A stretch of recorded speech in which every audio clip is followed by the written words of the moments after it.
jatuh cinta.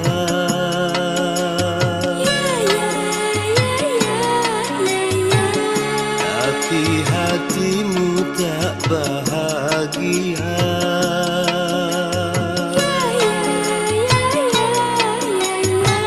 Jangan kau merana dan putus asa, karena itu ujian cinta.